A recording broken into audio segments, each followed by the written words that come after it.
anoche me dijo prácticamente lo que vienen haciendo y lo que me tocaría hacer. Entonces, lo único que pude hacer fue al acostarme, Señor, yo oro que tú me des la palabra, pues porque Él dice que esto y lo otro, pero yo dependo de ti.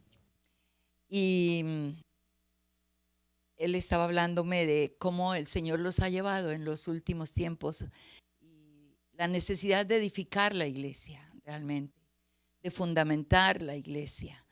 Creo que esto es muy importante porque estamos viviendo un tiempo realmente en el mundo respecto a su iglesia, a la iglesia del Señor, donde hay tanta superficialidad, donde hay tanta basura, donde realmente se ha sacado la palabra de Dios del púlpito y eso da campo a los sentires del corazón de los líderes y de los pastores.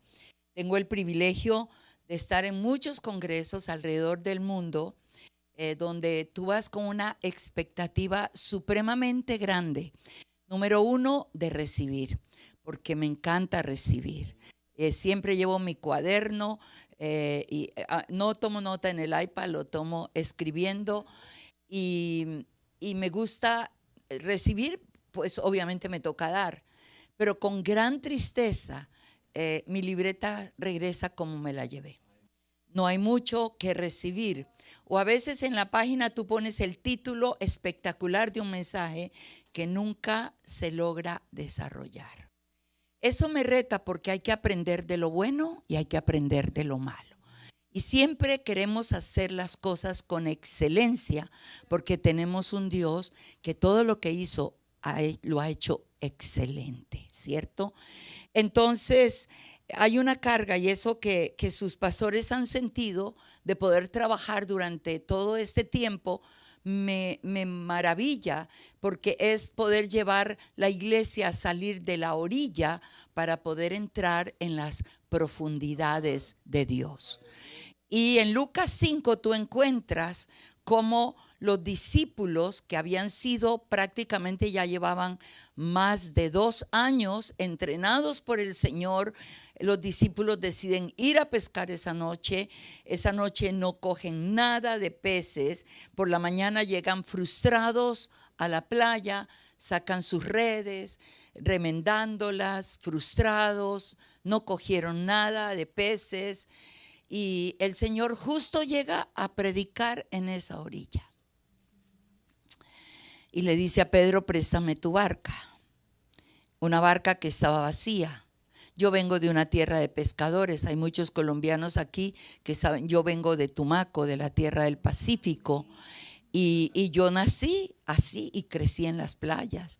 Por eso cuando supe de la Operación Caracol, yo sé qué es eso, cómo es el poder crecer y que el caracol no avanza muy rápido, entonces que ustedes deciden que el Señor los mueva y no ustedes. Entonces la pesca mejor se hace en la noche, pero los discípulos no cogieron nada. Y el Señor nada hizo por casualidad. Él llegó a la playa, las multitudes vinieron, multitudes, y Él prestó la barca a Pedro. Pedro se la dio, desde ahí eso fue su púlpito. Y luego en un momento dado le dijo, Pedro, boga mar adentro. Eso no se lo dijo a las multitudes, se lo dijo a sus discípulos. Y si somos discípulos, tenemos que ir mar adentro. La playa es para las multitudes. Las profundidades son para los discípulos. Y entonces mi mensaje, orando el Señor esta mañana muy temprano, porque anoche me quedé dormida orando. Y Señor, ¿qué es la palabra que tú tienes para Arde?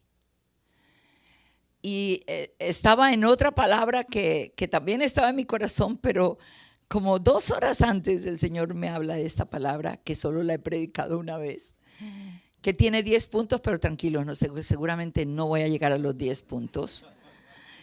Se llama ser y hacer discípulos. Marcos capítulo 28, Mateo capítulo 28, versículos 18 al 20. Y Jesús se acercó y les habló diciendo: toda potestad me es dada en el cielo y en la tierra. Por tanto, id y haced discípulos a todas las naciones, bautizándolos en el nombre del Padre, del Hijo, del Espíritu Santo, enseñándoles que guarden todas estas cosas que os he mandado, y aquí yo estoy con vosotros todos los días hasta el fin del mundo. Y cuando vas a Marcos capítulo 16, el versículo 14 al 18, vuelves a encontrar lo que llamamos la gran comisión. Marcos capítulo 16, versículos 14 en adelante. Finalmente se les apareció a los 11 mismos, estando ellos sentados a la mesa, y les reprochó su incredulidad y dureza de corazón, porque no habían creído a los que le habían visto resucitado.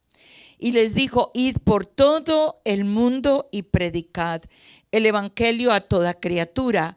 El que creyere y fuere bautizado será salvo, mas el que no creyere será condenado. Y estas señales seguirán a los que creen: en mi nombre echarán fuera demonios, hablarán nuevas lenguas, tomarán en las manos serpientes, y si bebieren cosa mortífera no les hará daño. Sobre los enfermos impondrán las manos y sanarán. La gran preocupación que yo veo hoy en día respecto a la iglesia es que tenemos miles de creyentes. Yo vengo de un país que es famoso por las mega iglesias. Yo he predicado en muchas de esas iglesias donde un domingo no tengo un servicio, tengo 7. Y tengo que predicar el mismo mensaje. Para mí eso es terrible. Se me va la unción. Porque y yo digo: pastor, no puedo usar otros 2 mensajes. En algunas sí puedo usar 2 mensajes, pero en otras no. Y me encanta porque Colombia sufrió mucha persecución en los años 50, y donde es una tierra de muchos mártires, sangre de misioneros derramada en nuestra tierra. Y ver todo, digamos, miles de personas congregadas es un regocijo. Pero el Señor no mandó a tener iglesias de creyentes, sino de discípulos. Por eso me gustó cuando Pastor Will estaba diciéndoles a ustedes la necesidad del discipulado. Y esta fue la orden del Señor antes de ascender a los cielos, la gran comisión, que hoy tristemente se convirtió en la gran omisión. ¿Qué es la gran comisión? Estoy apenas introduciendo mi mensaje. Es el mandato del Señor para todos los creyentes de predicar y compartir el mensaje de salvación a toda criatura, familia, vecinos, compañeros de estudio, de oficina.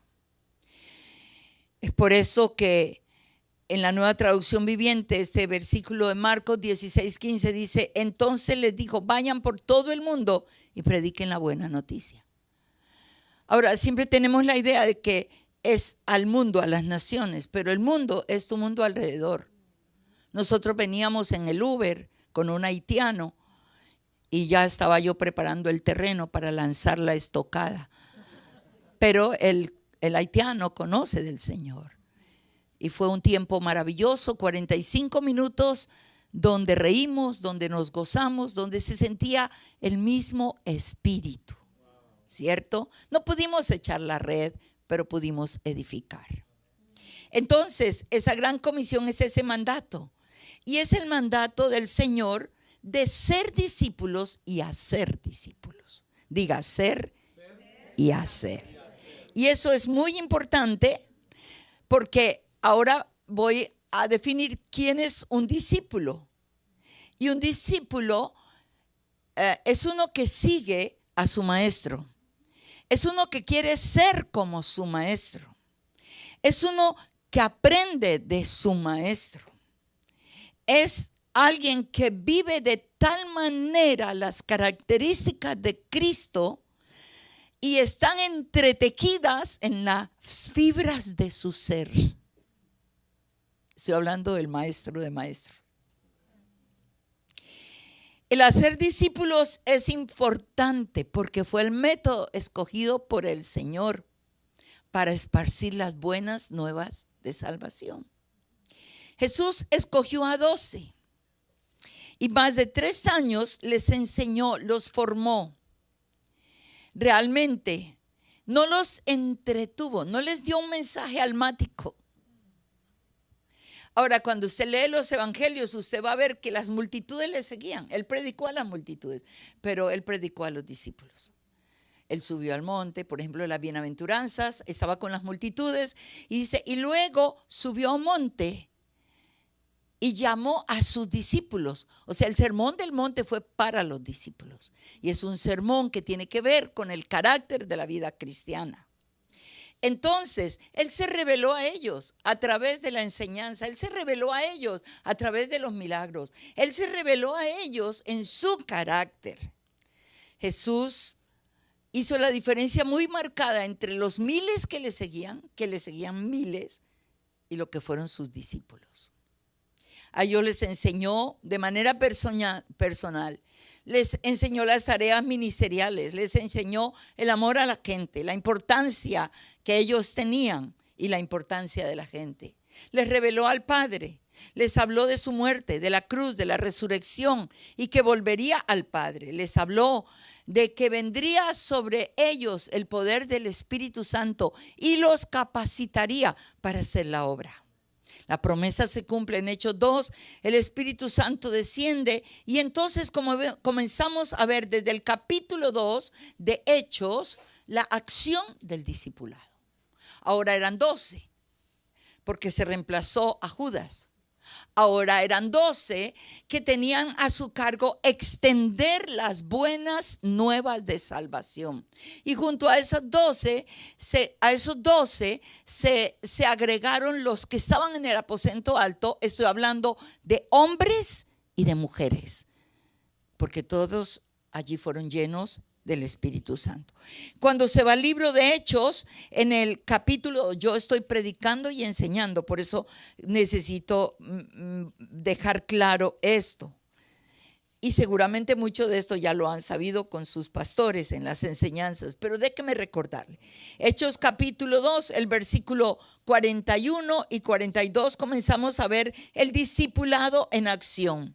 Así que los que recibieron su palabra, dice, fueron bautizados y se añadieron aquel día, ¿cómo qué? 3,000 personas, ¿cierto?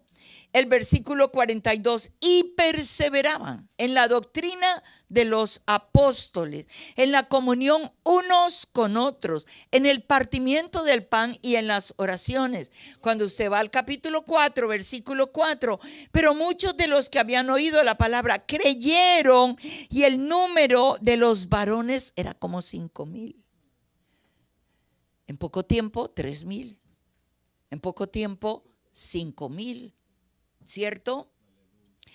Y el versículo 32 del capítulo 4, entonces vemos cómo ellos se siguen multiplicando. Y la multitud de los que habían creído eran de un corazón y un alma. Ninguno decía ser suyo propio, nada de lo que poseía, sino que tenían todas las cosas en común.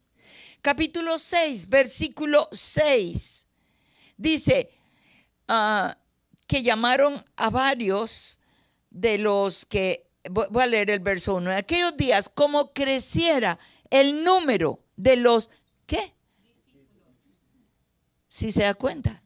¿Quiénes comenzaron a crecer? Los discípulos. Hubo murmuración y entonces tienen que llamar a otros para que ayuden a servir a las mesas. Escogen a gente de buen testimonio. En este capítulo 6, versículo 7, y crecía la palabra del Señor y el número de los, ¿están dormidos? Entonces, discípulos, digan. Discípulos se multiplicaba, léalo, sé que multiplicaba grandemente en Jerusalén, y también muchos de los sacerdotes obedecían a la fe. Con base en esto, en mi pequeña introducción, traspasando un poquito las leyes de la homilética, voy a hablarte de 10 características de un verdadero discípulo. Así es que, por favor, aguanten las tripitas que están orando en lenguas. Y quiero hablarte, si alcanzo, si no lo dejamos para el próximo año. 10 características de un verdadero discípulo. Si tú te consideras discípulo, estas características se te demandan. Número 1, un discípulo tiene una vida de compromiso con Jesucristo. No con la iglesia, con Jesús. No con sus pastores. ¿Con quién? Con Jesús. En Lucas capítulo 14, versículo 25 al 27 dice: mucha gente seguía a Jesús, y él volviéndose les dijo: si alguno viene en pos de mí y no aborrece a su padre y a su madre, a su mujer e hijos y hermanos y hermanas, y hasta su propia vida, no puede. ¿Está conmigo? No puede. El que no carga su cruz y me sigue no puede ser mi discípulo. Así pues, y voy a complementar con el 33, así pues cualquiera de vosotros que no renuncie a todo lo que posee no puede ser mi discípulo. Característica primordial. No estaba hablando de odiar. Estaba hablando de establecer prioridades en tu vida. Primero Dios, primero Él, después todo lo demás. Un compromiso con Jesús. El discipulado que tú recibes en la iglesia nos lleva a conocer a Dios cada vez más. Cuando uno hace el discipulado, comienza a conocer a Dios. Por eso es lo primero que te dan, es la leche, es lo que te va a cimentar. Pero en la medida que una persona, que un discípulo comienza a conocer a Dios, también se conoce a sí mismo. No hay de otra. Entonces, es como, bueno, estoy en una familia súper religiosa. Aún me han dicho que si vuelvo a ir a la iglesia, voy a perder la familia. Allí toca perder la familia. Porque primero está Jesús. Una esposa con un esposo que no conoce al Señor, pero un esposo machista. Porque cuando yo conocí al Señor, mi esposo nació nada menos que en Chiquinquirá, la capital religiosa de Colombia. ¿Puede creer? Y él era católico, apostólico, romano y chiquinquireño.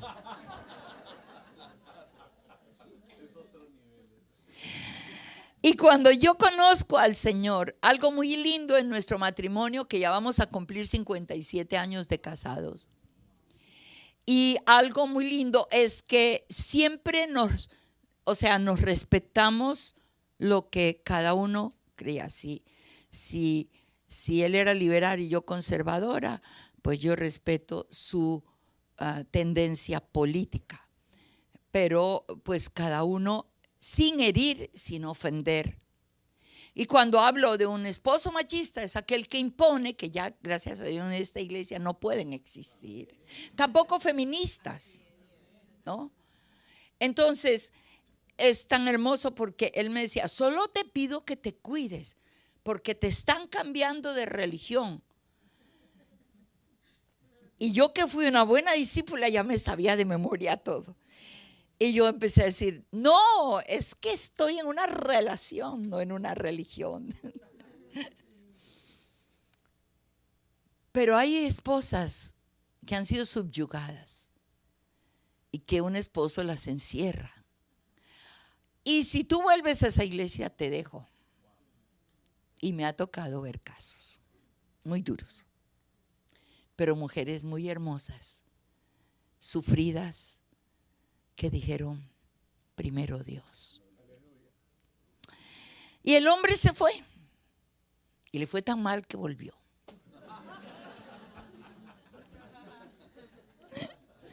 Y ahora los dos son cristianos. Entonces, primera característica de un discípulo, ¿cuál es?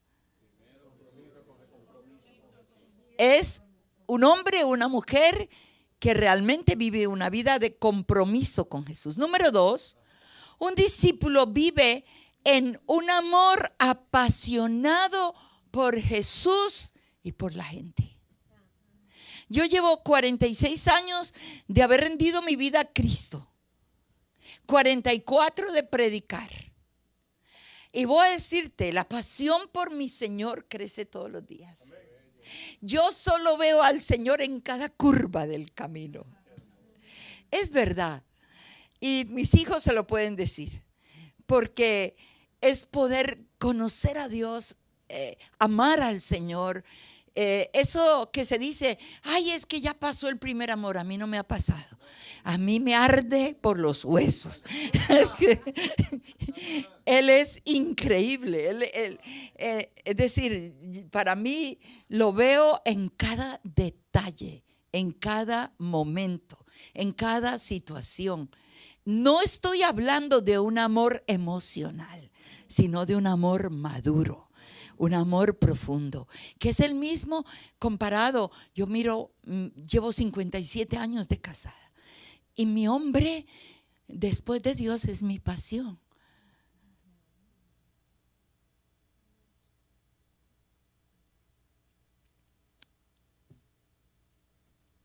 Y él, en este momento,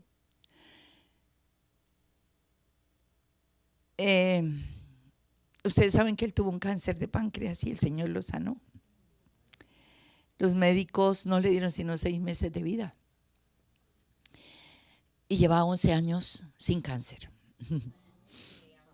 Pero en su operación, después de la operación, que el médico pensaba que no seguía adelante, un gran médico que ha sido realmente un ángel para nosotros. Él dijo, no va a subir de peso, va a perder peso. Y en ese momento mi esposo pesa 39 kilos y 38. O sea, su peso va a disminuir. ¿Tú sabes lo que es para mí en las noches? Gracias. Tenerle, siempre nos abrazamos y poder solamente tocar sus huesitos. Entonces, pero el amor está latente, tan latente, porque a este tiempo es un amor de peso muy maduro. No es emocional, no, es un amor de entrega, de cuidado, de tantas cosas hermosas. Yo creo que por eso el Señor compara su relación como el matrimonio, ¿no? Y yo puedo decirte, mi hombre me ha respetado y me ha honrado toda la vida. No acabo de despertarme, abrí los ojos y él los abre y me está diciendo que estoy hermosa. Y yo digo, pero si apenas me despierto. Me he visto para salir y él siempre está diciendo, qué linda estás. Y soy su más costosa ofrenda que él le puede dar al Señor. Estar 4 días aquí es una negación. Entonces, esa pasión por el Señor, ese amor intenso por Él es hermoso, ¿no? Y no solamente por Él, cuando tú amas al Señor, tú amas lo que Él ama. entonces amas la gente. En Juan capítulo 13, versículo 34 al 35, en la Nueva Traducción Viviente, dice: así que ahora les doy un nuevo mandamiento: ámense unos a otros, tal como yo los he amado. Ustedes deben amarse unos a otros. El amor que tengan unos por otros será la prueba ante el mundo que son mis discípulos. Si yo digo que amo al Señor, pero no amo a la gente, la gente en mi vida es una pasión. Y aprendí a expresar su amor, a valorar a quien el Señor ama, si es negro, si es blanco, si es rico, si es pobre. Puedo estar en una iglesia, en esta semana, una iglesia, ponle tú como este evento, o iglesias de 5,000, 6,000 personas, 10,000 personas.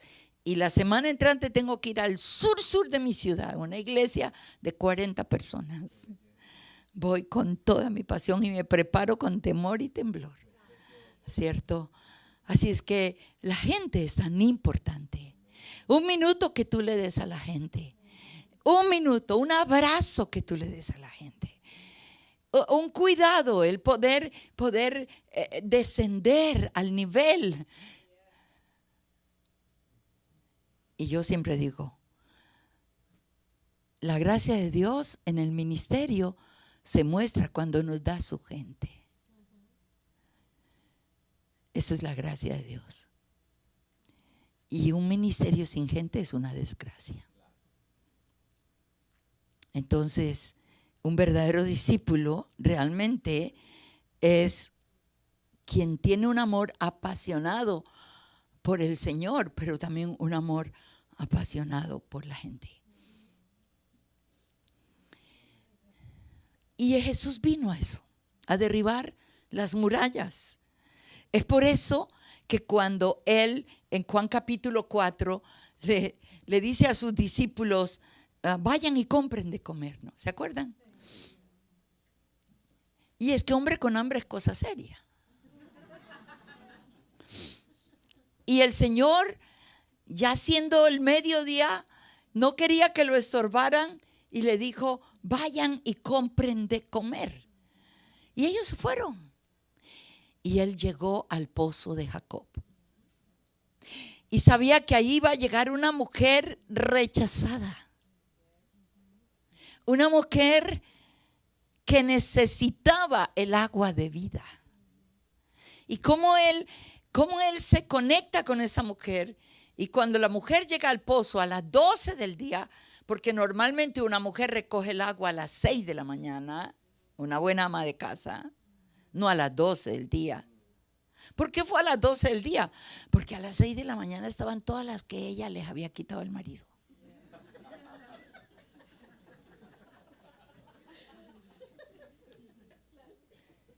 Es mi deducción.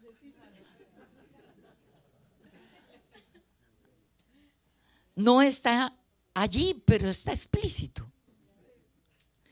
Y cuando ella le dice, él le dice: dame de beber. Y mire lo que: tú me pides a mí de beber. ¿Qué fue lo primero que le dijo? Si yo soy mujer. Porque un rabí nunca hablaba con una mujer en la calle, ni porque fuera su hija o su esposa. Si iba por el andén y venía su esposa, ¿sabe eso? Culturalmente dentro del pueblo judío. Y si su hija, él se bajaba. Y ella dice: tú me pides a mí de beber, que soy mujer. Y aparte samaritana. Y dice ahí: porque judíos y samaritanos no se podían ver.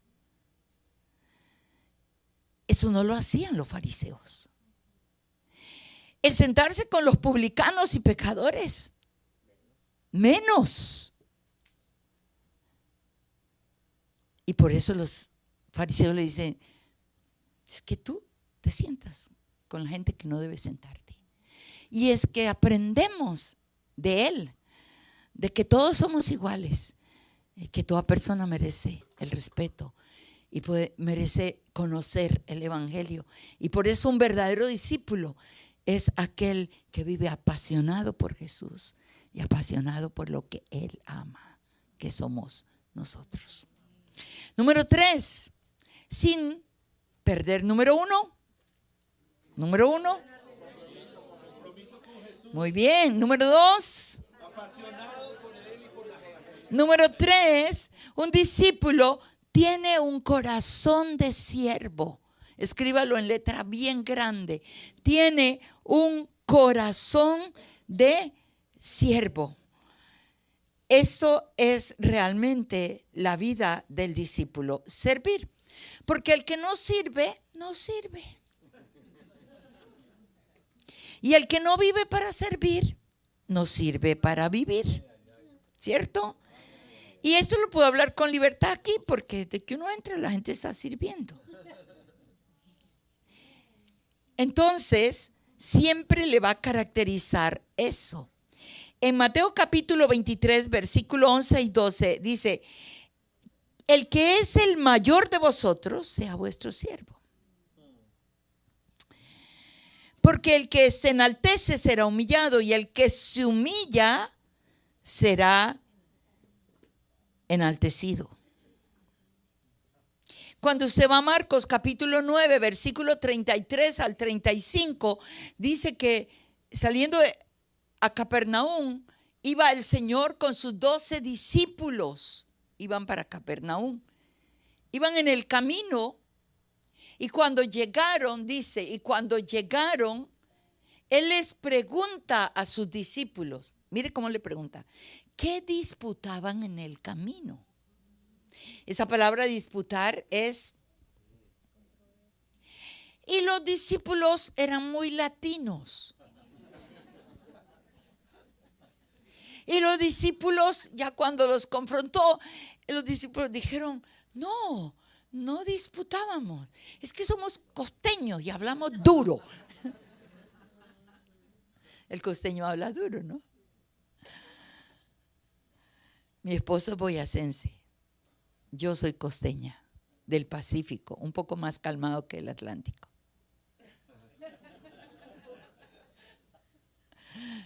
Pero hablamos duro. Es como si nadie nos estuviera oyendo y casi no hablamos, gritamos. Ahora, yo he sido purificada por andar con un boyacense. Sí, como aquí, ¿no? Y cuando recién nos casamos, mi esposo a cada rato me decía: ¿y por qué me gritas? Y yo no te estoy gritando. Yo no estoy gritando. Pero sí me estás gritando. No, yo no te estoy gritando.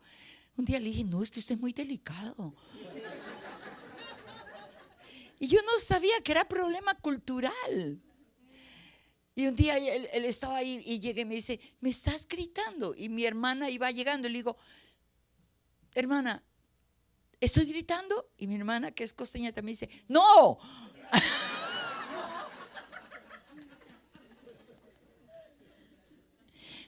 ¿Qué disputaban en el camino? Y, no, señor, es que somos costeños. Y tú no entiendes que somos costeños. Pero sí estaban peleando.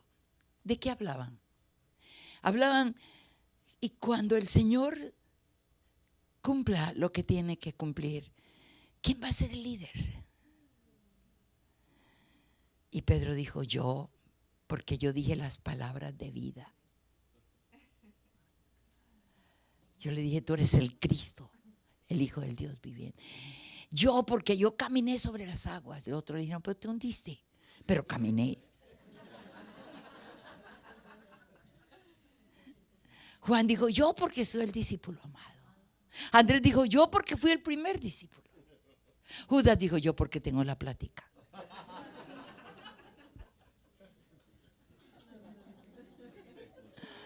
Y el Señor tiene que darles la lección. En Marcos, en este pasaje tan bonito, el versículo 35 del Evangelio de Marcos. De hecho, Marcos es uno de los evangelios hermosos. Lo escribió Marco, que significa un siervo. Y Marco resalta toda la vida de servicio del Señor.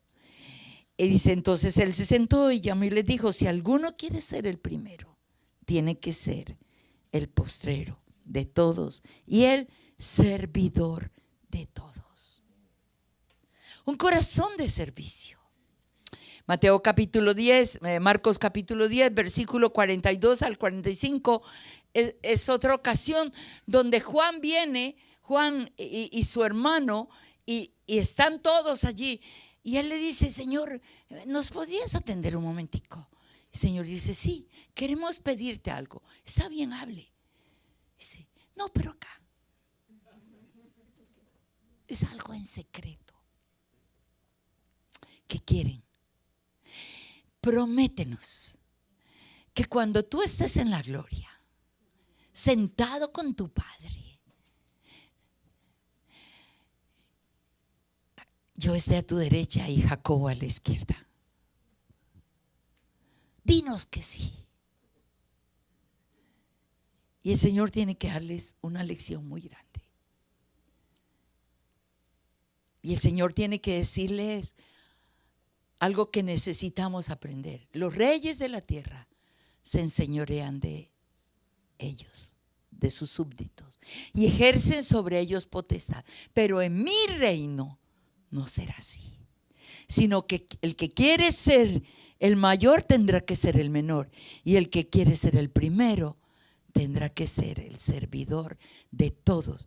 Y agrega algo maravilloso, porque el Hijo del Hombre no vino para ser servido, sino para servir y dar su vida en rescate por muchos. ¿Está conmigo? Características de un verdadero discípulo. Número 1. Número 2. Número 3. Número 4. Un verdadero discípulo tiene sensibilidad y sometimiento al Espíritu Santo. Tiene una sensibilidad. Cuanto más conocemos al Espíritu Santo, más vamos a conocer de Dios. Él vino a morar a nuestros corazones cuando tú recibiste a Cristo en tu corazón. Y el Espíritu Santo hace en nosotros una obra transformadora. Él es quien nos transforma realmente. En Juan capítulo 14, versículos 16 al 17, Evangelio de Juan capítulo 14, versículos 16 al versículo 17, el Señor está hablando de él, de el maravilloso Espíritu Santo. Si me amáis, dice, guardad mis mandamientos, verso 15, y yo rogaré al Padre, y Él os dará otro consolador para que esté con vosotros para siempre. El Espíritu de verdad, el cual el mundo no puede recibir porque no le ve ni le conoce, pero vosotros le conocéis porque mora en vosotros y estará con vosotros. Y el Espíritu Santo hace en nosotros lo que nosotros no podemos hacer. Cuando Él entra en tu corazón, Él es el que mora en nosotros. Él glorifica a Jesús y Él es el que nos convence de pecado, de justicia y de juicio. Y cuando tú eres sensible, tu vida va a ser transformada. Ya no puedes ser igual. Ya no puedes ser el que eras antes. Ay, es que así nací, así soy yo, ¿y qué? No, no puedes. Cada vez tiene que haber una transformación mayor. Si no has cambiado, estás mal. No eres discípulo. No hay nada más difícil de cambiar que el carácter. Carácter es lo que yo soy. Carácter viene de una palabra griega, de una herramienta que usaban los griegos y los romanos que se llama carácter, que era un sello con el que acuñaban las monedas y donde ponían la imagen del César, del emperador. Por eso ese instrumento con el cual trabajaban las monedas se llamaba carácter, que significa imagen. Y cuando hablamos de carácter, es lo que yo soy. El carácter no se puede cambiar, pero se puede transformar. ¿Está conmigo? Porque el carácter es una serie, es decir, tiene una serie de componentes. Heredamos carácter de nuestros padres, de nuestros abuelos, de nuestros bisabuelos, de nuestros tatarabuelos. El ADN. Y no le han dicho a usted igualito a su tío. ¿Alguien le han dicho algo así parecido? Así era su tío. ¿Y quién era mi tío? Un hombre impotable.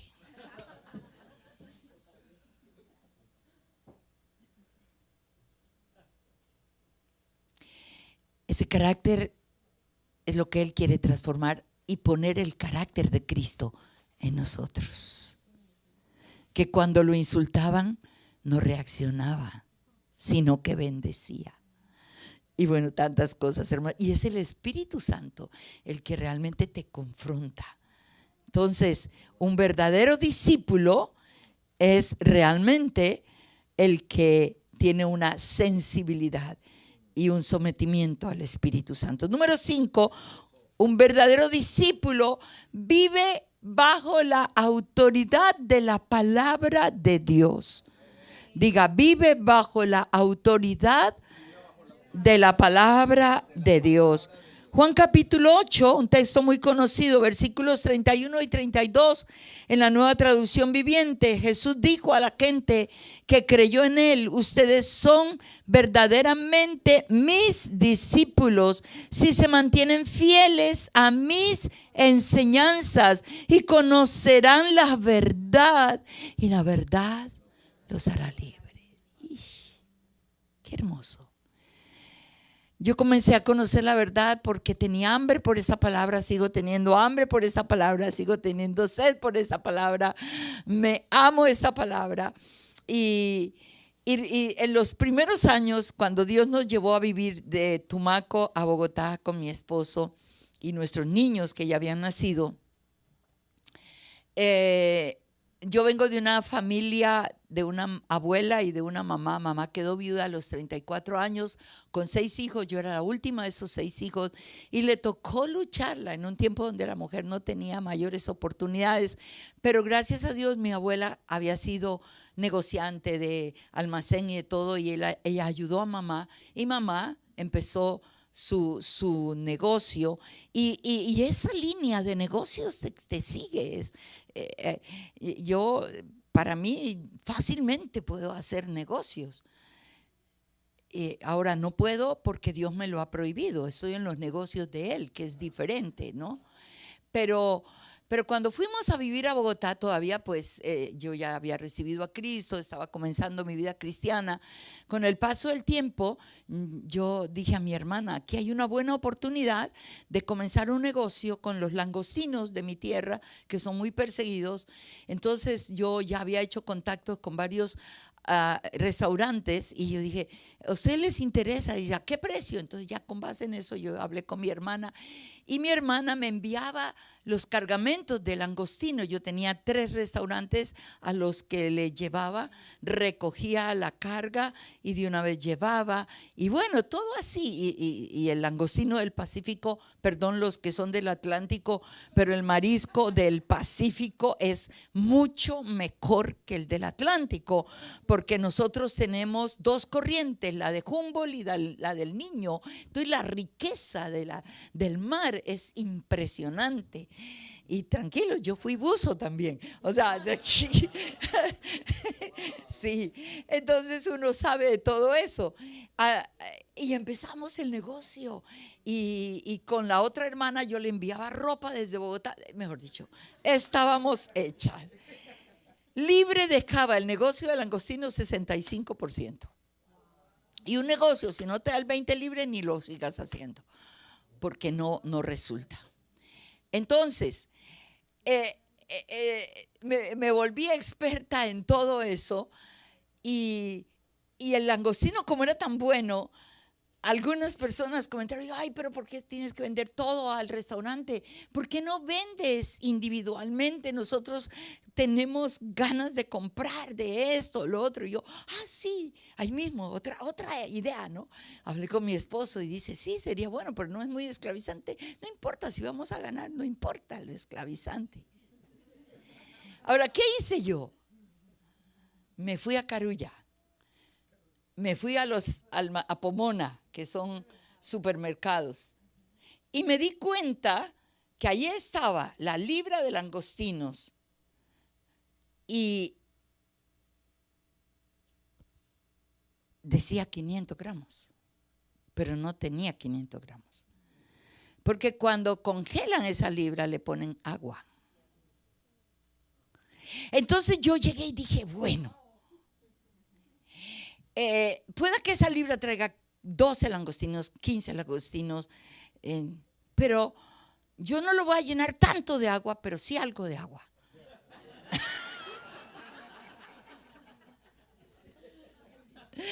Ellos le quitan 4 langostinos, yo le voy a quitar nomás 2 langostinos. Compré las bolsitas, compré la maquinita de sellar. Estaba ya lista para mi negocio, la pesa, todo. Y ya yo dije, no, esto nos va a ir muy bien. Al día siguiente, cuando me levanté a orar, hice mi oración diaria y fui a la meditación de mi palabra. Y yo estaba en el libro de Proverbios. Y el primer texto que sale: pesa falsa y medida falsa es abominación para Jehová.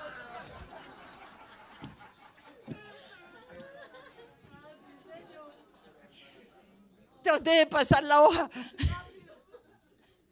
Traté de decirle, Señor, pero apenas son 2 langostinos que me va a ganar.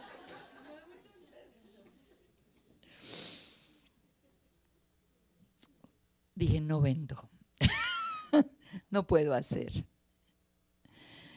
Esa autoridad de la palabra te confronta y te hace libre y te confronta. Una predicación te confronta.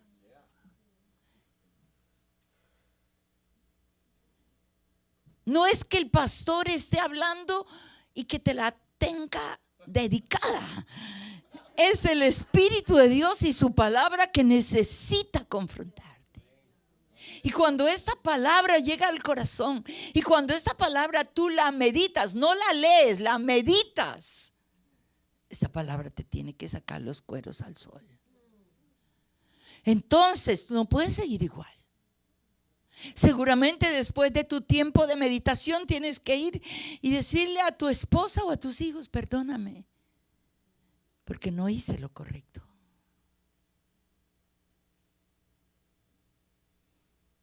Y cuando vivimos bajo la autoridad de la palabra de Dios, hay una frase que se ha vuelto célebre en los congresos de mujeres y con las mujeres.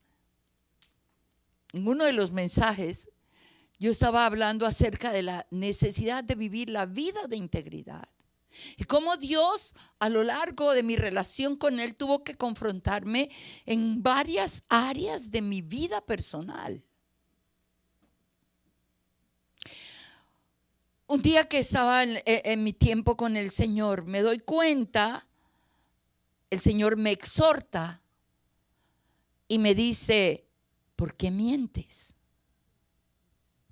Y yo dije, yo trato de no hacerlo lo más posible. Y yo dije, Señor, ¿de qué me hablas? Y fue algo muy sencillo, fíjate qué pasa. Yo paso alrededor de cientos de personas. Y me encuentro con cientos de personas que te dicen, pastora Ina, y te abrazan. Y luego te dicen, ¿te acuerdas de mí? Y entonces yo, en ese tiempo yo decía, sí, sí. Sí. ¿Te acuerdas? Ay, qué bueno que te acuerdas de mí. Y lo hacía constantemente, pero no me acordaba. Yo sí tengo una buena memoria, pero no para tanto.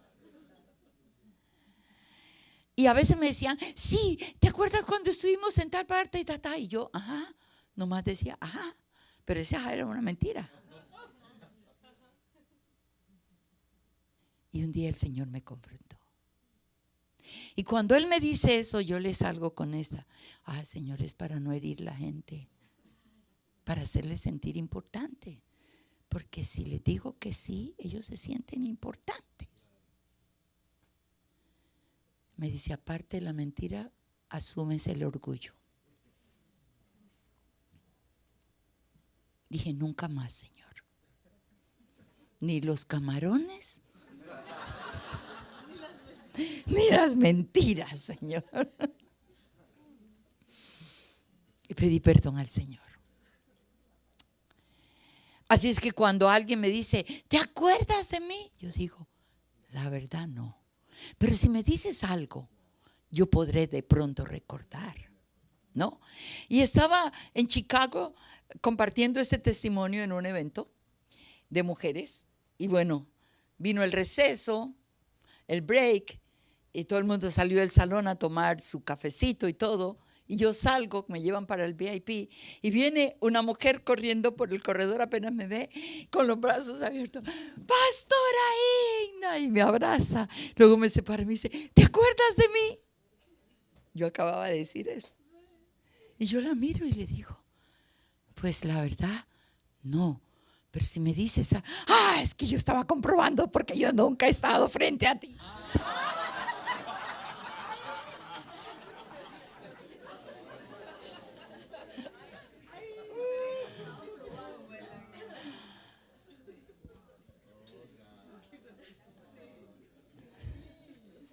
Somos confrontados a través de esta verdad. Si esta verdad no hace un efecto en tu vida, estás mal. Tenemos que ser confrontados aún en las cosas más pequeñas.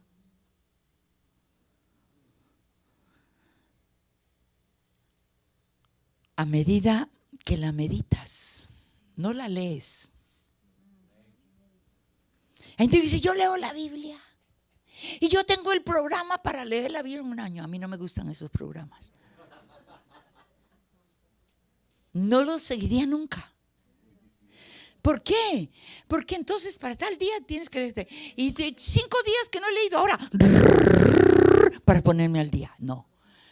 Yo cada año leo esta Biblia sistemáticamente y la medito. Ahora, leer es una cosa, meditar es otra. Yo te hablo de meditar. Leer es cuando tú vas a la playa y te pones un snorkel y ay, ese pescadito tan lindo, ay, estás nadando. Los turistas llegan a la playa y hacen eso en Cartagena, en Tumaco. Yo practiqué el buceo mucho tiempo.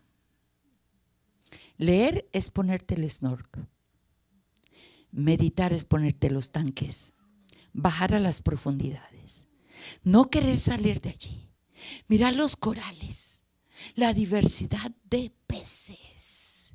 Se te está acabando el oxígeno y no quieres salir. No lo vas a olvidar. Es poder sumergirte y permitir que el Espíritu Santo hable.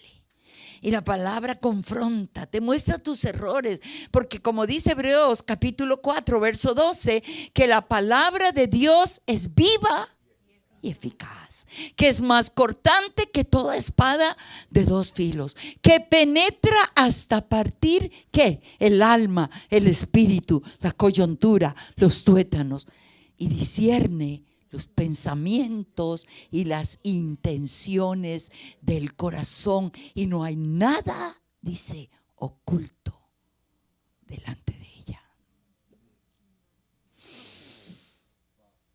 Número 1. Número 2. Número 3. Número 4. Número 5. Número 6. Un verdadero discípulo vive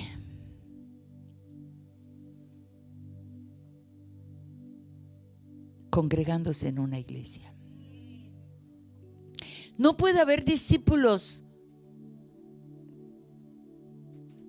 La pandemia trajo una crisis. Me encontré con una mujer. Tan pronto pasó la pandemia, había pasado como unos 4 meses. Y me la encuentro, pero era una mujer que yo no la había, la conocí atrás. Tuvimos una amistad muy linda. Ella iba a nuestra iglesia, después vino a los estados, después ya no volví a saber de ella y me encontré. Y cuando me la encontré le digo, ¿cómo estás? Me dice, muy bien. ¿Estás viviendo en Colombia? Sí. ¿Dónde te congregas? No, yo no me congrego. Yo simplifiqué mi vida a lo virtual. Escojo la alabanza que me gusta. Me gusta conectarme con pastores que me animan, que me dicen lo que yo quiero, que me hablan de plática. No tengo que gastar gasolina. Puedo verlo desde mi cama. Y eso trajo la pandemia. ¿Cierto? Pero la palabra de Dios nos dice que necesitamos congregarnos. Hebreos 10:25, nueva traducción viviente, dice: y no dejemos de congregarnos como lo hacen algunos, sino animándonos unos a otros. Y escuche esta última parte: sobre todo ahora que el día de su regreso está cerca. ¿Sabe que nunca más se volvió a predicar el mensaje de Cristo viene pronto? Crecí con ese mensaje. Era el mensaje evangelístico de un Gigi Ávila, de los evangelistas de aquel tiempo. Nos llevaron a vivir una vida correcta, aún por miedo de quedarnos en la gran tribulación. Todo lo escatológico, estábamos pendientes del cumplimiento profético. A partir del igle crecimiento de los años 90 y pico, se selló ese mensaje. Y hoy, Él puede venir esta noche. Todo está cumplido. Pudimos comprobar que el mundo se puede paralizar en una hora. Lo comprobamos con la pandemia. Y todo está.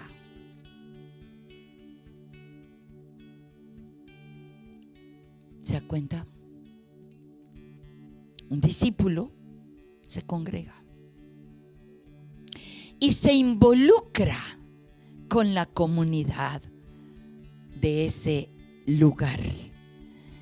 Por eso, cuando tú vas a Hechos, de los textos que leímos, es hermoso cuando dice que los que recibieron perseveraban, ¿cierto? Y dice en la doctrina en la comunión unos con otros, en el partimiento del pan y en las oraciones. Verso 46, perseverando unánimes cada día en el templo, partiendo el pan en las casas, comían juntos con alegría y con sencillez del corazón. Y bueno, voy a dar solamente 2 títulos, anótelos, le doy la escritura y déjeme cerrar con el número 10. Entonces estamos en el número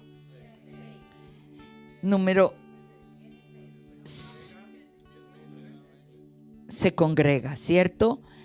Y anote el siguiente: un verdadero discípulo vive en la verdadera dimensión de una vida santa. De hecho, su pastor lo dijo.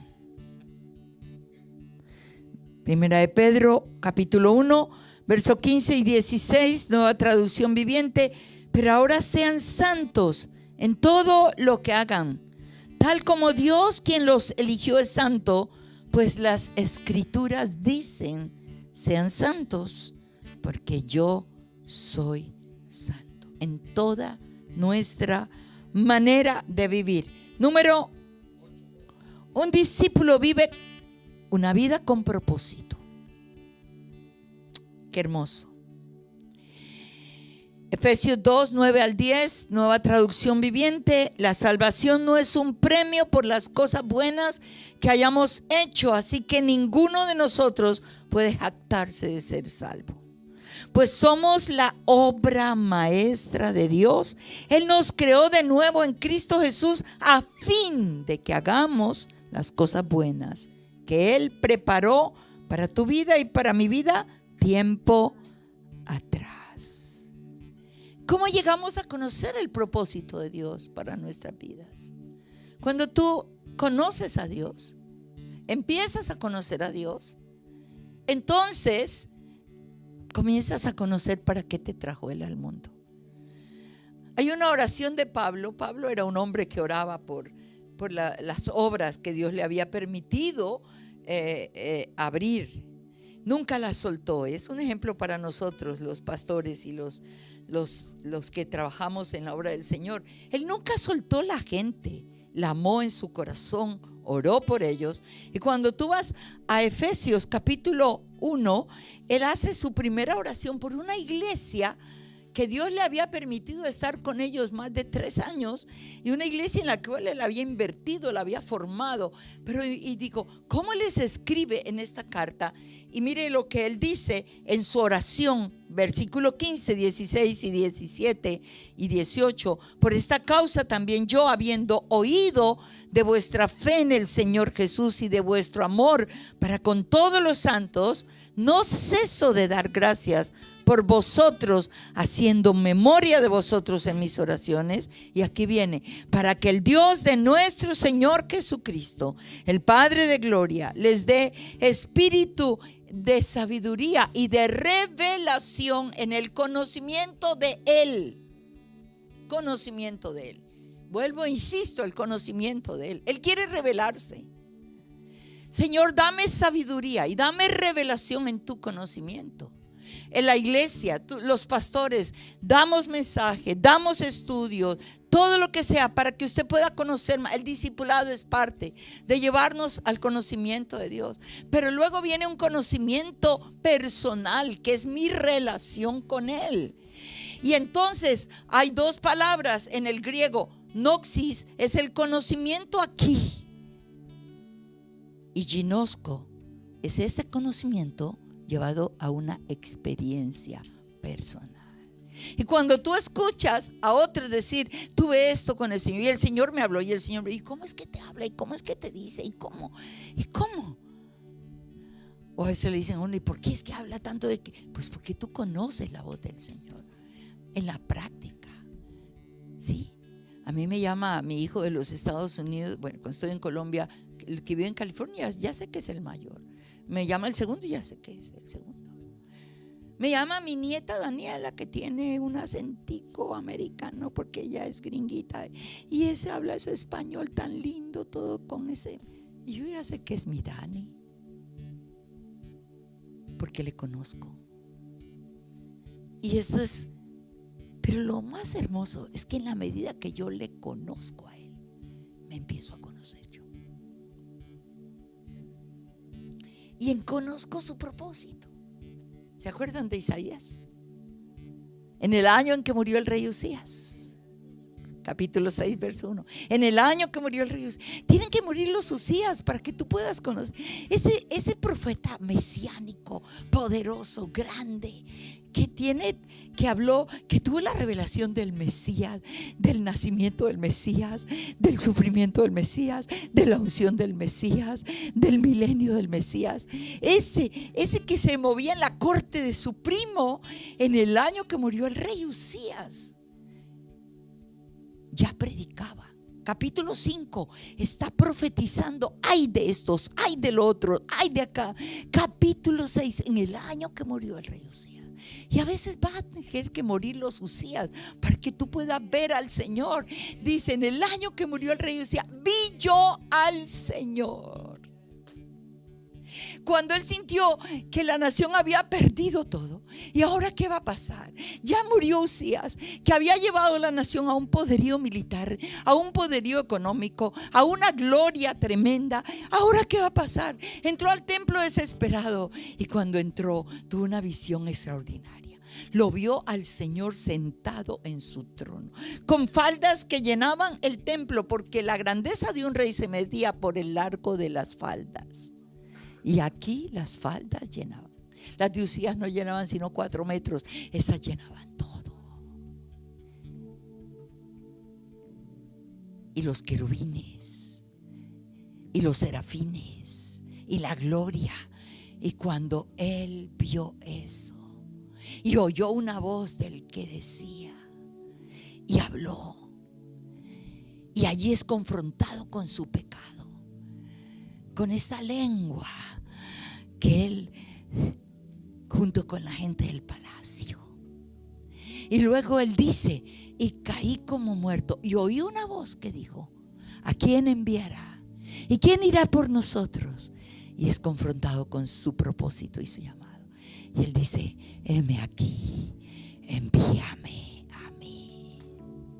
Y no tienes que esperar que venga un profeta o una profetisa para que te profetice lo que vas a hacer, que la mayor parte de las veces es mentira. Porque ahora todo es la profecía, que profetízame, que tenemos la palabra profética más segura. Y se convierte en el profeta mesiánico. A medida que lo conozcas, conocerás tu propósito. Rápidamente, 9. Estamos en el 9. Un discípulo vive un evangelismo apasionado, que es lo que hace crecer la iglesia. Lo que ha experimentado quiere que otros lo vivan. Su transformación lo lleva a un cambio de visión. Compartir con otros las buenas nuevas de Jesús, cumpliendo la gran comisión: ir por todo el mundo y predicar el evangelio a toda criatura. A mí me llevó a los pies de Cristo una mujer que solo tenía 8 días de haber recibido a Cristo. Y al día siguiente yo llevé a mis 2 mejores amigas a los pies de Cristo. Y desde ese tiempo no he parado. El que se me atraviesa va para el reino. Católico, apostólico, romano, lo que sea. Yo sé cómo ganarme un católico. No hay católico que no caiga. Me he ganado de Argentina, de Buenos Aires a Panamá, a un obispo todo barrigón y panzón, que venía conmigo en primera clase.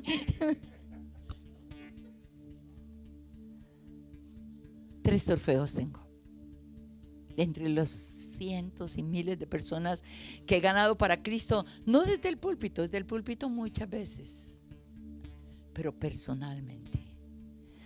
Me subo a un taxi, preparo el terreno. No digo que esta mañana estábamos preparando el terreno para ganarnos al que nos mandó. No, pues era muy lindo. Sí. He ganado un obispo, he ganado un judío, y he ganado una testigo de Jehová. Que eso es cosa dura. Más duro que el obispo y más duro. Tienes razón, Erika.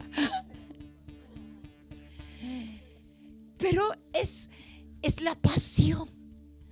Que otros puedan conocer lo que yo he conocido. Experimenten la libertad que yo estoy experimentando.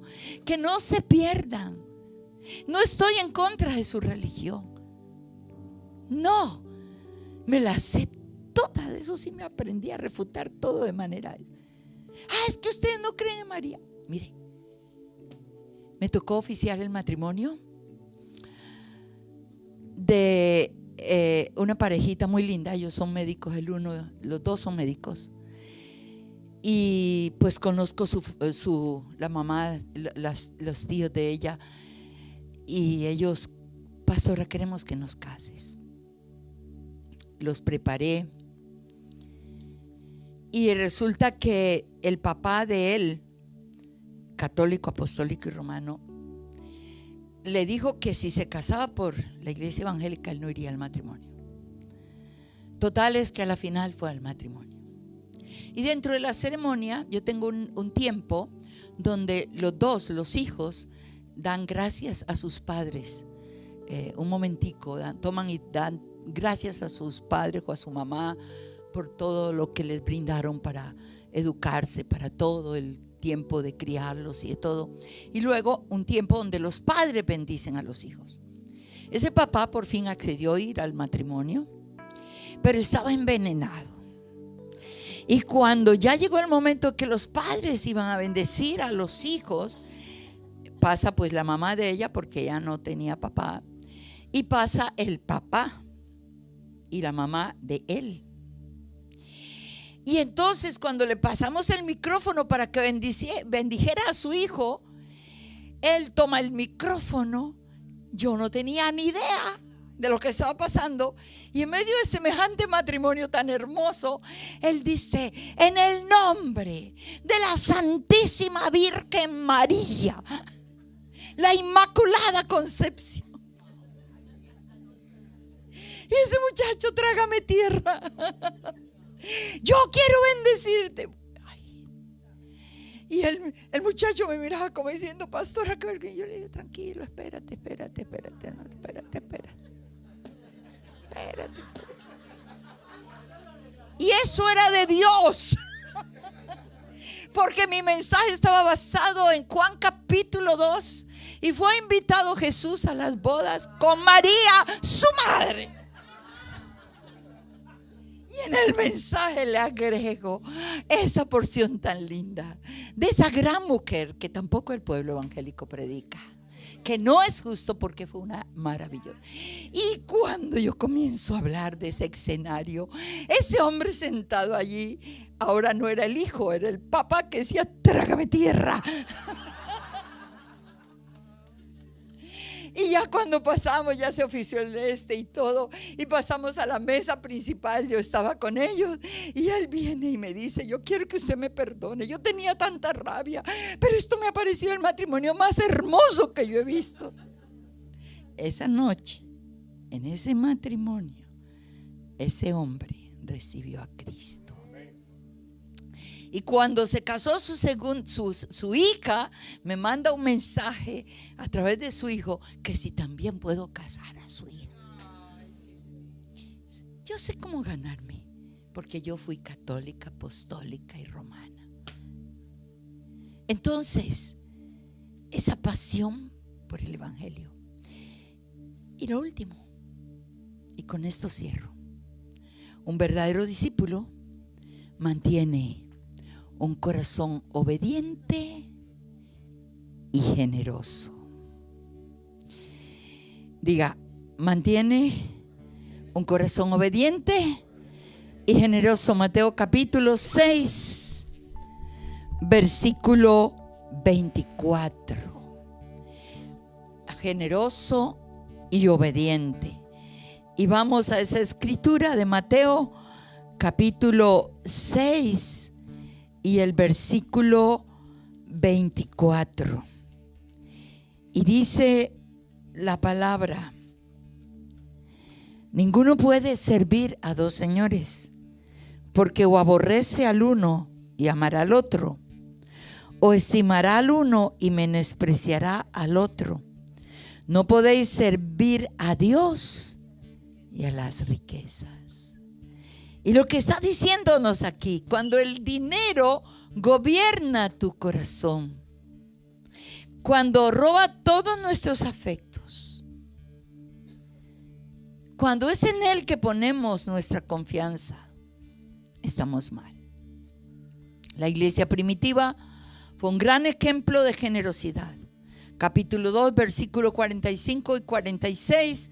Vendían sus propiedades y posesiones y compartían el dinero con aquellos en necesidad. Adoraban juntos en el templo cada día. Se reunían en casas para la cena del Señor y compartían sus comidas con gran gozo y con generosidad. Fuimos llamados por Dios, como dice Génesis capítulo 12, versículo 1 al 3. Deja tu tierra, deja tu casa, deja tu parentela y haré de ti una gran nación y te bendeciré y serás bendición. Y por donde tú vayas haré que sea bendición. Y en la medida que somos generosos, tenemos que hablar de lo que la Biblia dice. Parte del discipulado, enseñar sobre diezmos, sobre ofrendas. Estoy en contra de los que manipulan eso para su propio beneficio, pero tengo que enseñar la verdad y es tu decisión tomar la llave que te garantiza caminar bajo cielos abiertos. O abres los cielos o cierras los cielos, pero es tu decisión. Pero yo enseño lo que tengo que enseñar dentro del discipulado. Lo único que sí te garantizo es que mi esposo y yo, por todos estos 46 años de conocerle a Cristo, mi esposo antes de recibir a Cristo, 1 año y medio duró para recibir a Cristo, pero la primera verdad que oyó fue esta del diezmo. Y este chiquinquireño de la capital religiosa diezmó 1 año y medio antes de conocer a Cristo. ¿Puede creer eso? No diezmamos el 10. No le voy a decir cuánto, pero gracias por esta historia de Mefiboset, que nos representa a todos nosotros. Gracias por la vida de David, que te tipifica a ti, Señor. Que un día se acordó que había hecho un pacto con su mejor amigo y preguntó que si todavía habría alguien de la casa de Saúl.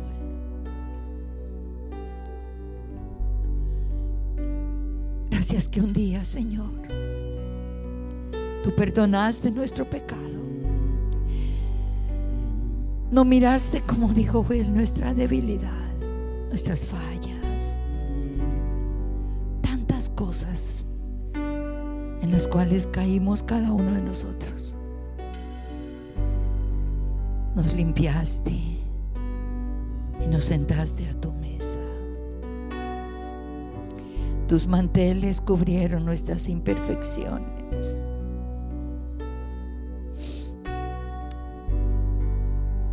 Y esa historia nos habla que aún restituiste todo lo que había sido del rey. Gracias que nos encontraste en Lodebar, Señor, lugar seco, árido. Gracias que nos rescataste, Señor, de las manos de Maquir, el traficante de esclavos,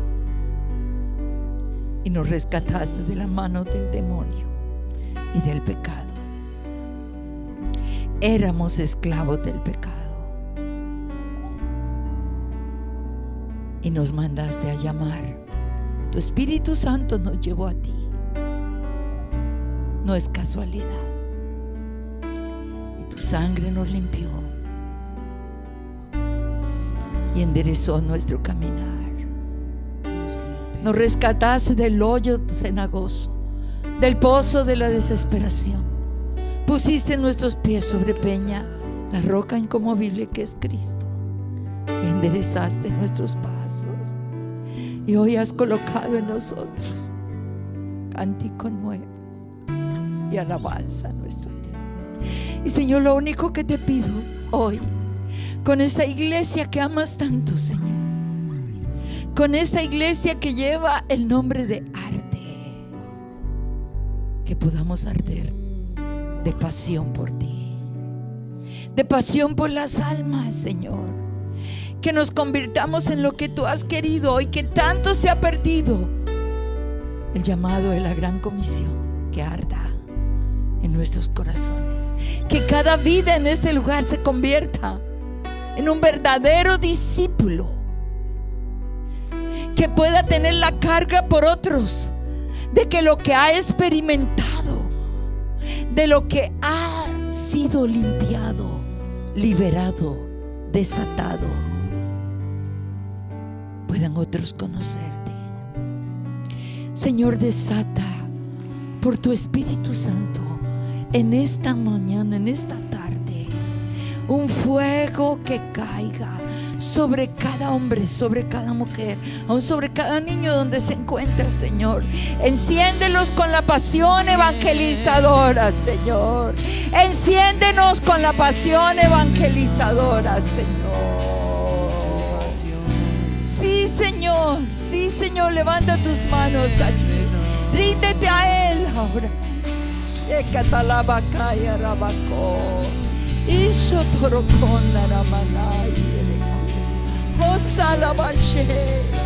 Perdónanos, Señor, perdónanos por las tantas veces que nuestros labios se han cerrado cuando otros tanto necesitaban de ti. Perdónanos por las veces que no hemos hablado de ti o que no te hemos mostrado a través de nuestra conducta, de nuestro comportamiento. Haznos una iglesia de fuego, de ese fuego evangelizador. Consúmenos hasta los huesos, Señor. Que podamos decir como Jeremías: no pude resistir, Señor. Oh, Señor, ardamos en el llamado a la evangelización. Tanto que hemos perdido como iglesia,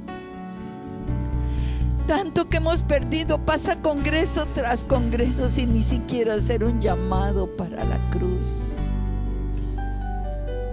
Oh Dios, queremos vivir en la dimensión de esas 10 verdaderas características de un discípulo. Señor, que nuestros labios se abran para proclamar tu grandeza y tu poder. Ponga su mano sobre el hombro de la persona que tiene a su lado. Mientras cantamos esto, ore por la persona que está al lado. Pida que el Señor vivifique el fuego de tu evangelización, Señor.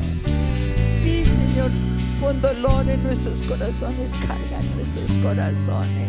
Ore por la pasión, por esa pasión por las almas. Que podamos decir, como dijo aquel hombre: Dios, dame almas, y si no me muero, como dijo Pablo, ay de mí si no anunciar el evangelio. Ay de mí, Señor. Oh Dios, toca cada vida en esta mañana. Oh Señor, llévanos a una dimensión de reconocer que estamos aquí para que otros puedan conocerte a ti. Este país que tanto necesita de ti, que un día vivió bajo el fuego del Espíritu Santo y ahora está bajo el hielo y la dureza del humanismo, del materialismo, Señor, del progresismo, de tantas cosas terribles. Señor, ayúdanos a ser un instrumento, Señor, que quebrante los corazones a través de tu presencia en nosotros, Señor, a través, Señor, de tu palabra en nosotros, Señor. Llévanos de tu mano, Señor. Espíritu Santo, levántanos, levanta esta iglesia, porque vienen días nuevos. Vienen días nuevos, vienen días nuevos, vienen días nuevos. Vienen días nuevos, vienen días nuevos. Alcen sus ojos y miren al norte, y miren al sur, y miren al oriente, y miren al occidente. No lo que sus ojos vean, sino lo que hoy yo estoy poniendo en sus corazones. Lo que he querido poner siempre, he estado poniendo siempre. Vienen días nuevos, vienen niveles nuevos, viene luz nueva, viene gloria nueva, viene poder nuevo. Y no teman, dice el Señor. No tengan miedo, el Dios que los llamó es su protector, es quien dirigirá cada paso, es quien los llevará de su mano, es quien proveerá, es quien sustentará. No teman, dice el Señor, no teman, dice el Señor. Levántense, esfuércense, sean valientes, porque yo he puesto una visión en sus corazones y la visión apenas está comenzando a cumplirse.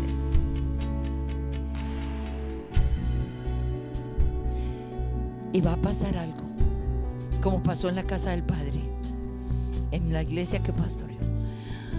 Esta iglesia no solo será el lugar donde mucha gente vendrá a conocer a Jesús, la verdad, el camino, la verdad y la vida, sino que Dios, esta iglesia es como el mismo sentir de la nuestra, será una cueva de Adulán para muchos que un día conocieron al Señor, tuvieron liderazgo, tuvieron ministerio y hoy por sus fracasos de pecado están siendo desechados. Dios los traerá aquí, serán limpiados, su cojera será sanada, conocerán la misericordia de Dios y Dios se los pondrá en sus manos para volver a usarlos y que el propósito de Dios se cumpla en sus vidas. Amén. Gloria a Dios.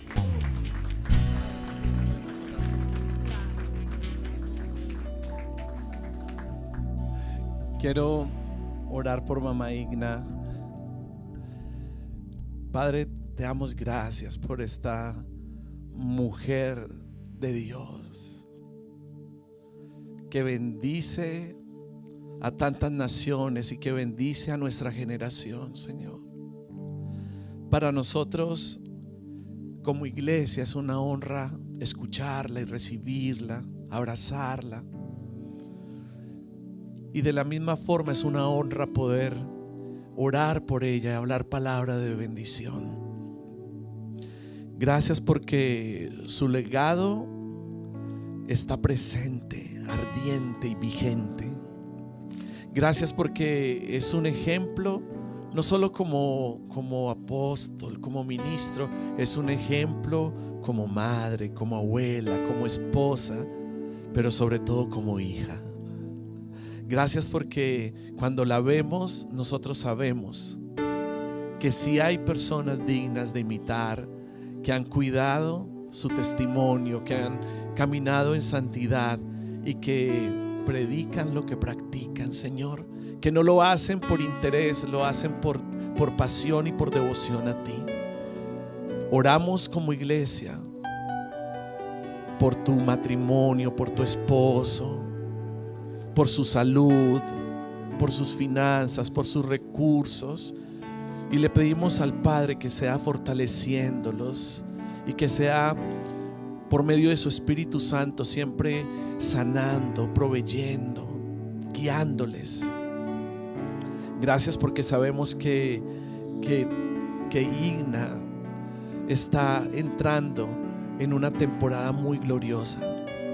Y quizás, y te lo digo con mucho respeto, quizás hay puertas por las cuales no vas a poder entrar más, y quizás vas a simplificar un poco tu agenda durante estos próximos años. No es porque te estés apagando, por el contrario, es porque cada vez que mengues, Cristo se va a fortalecer en ti.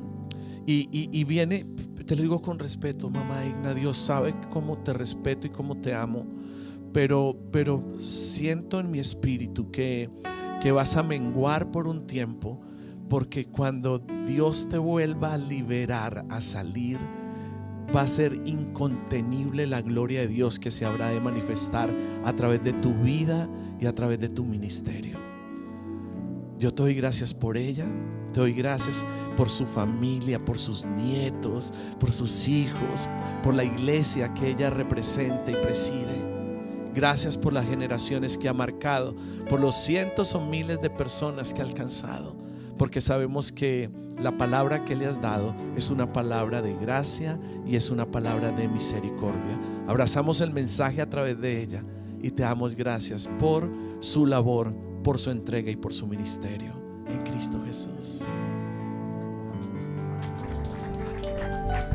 Wow, qué cierre, qué cierre tan precioso. Estamos muy honrados de tener a Igna aquí en Arde y felices con este remate de avance tan tremendo.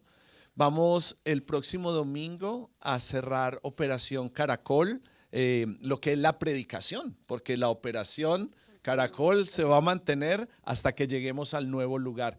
Pero la próxima semana vamos a estar a las 10 de la mañana, a las 12 del mediodía, nuestro cierre de serie. Así que les bendecimos, vayan con bien y nos vemos la próxima semana. Miércoles en los discipulados sistemáticos. Chao.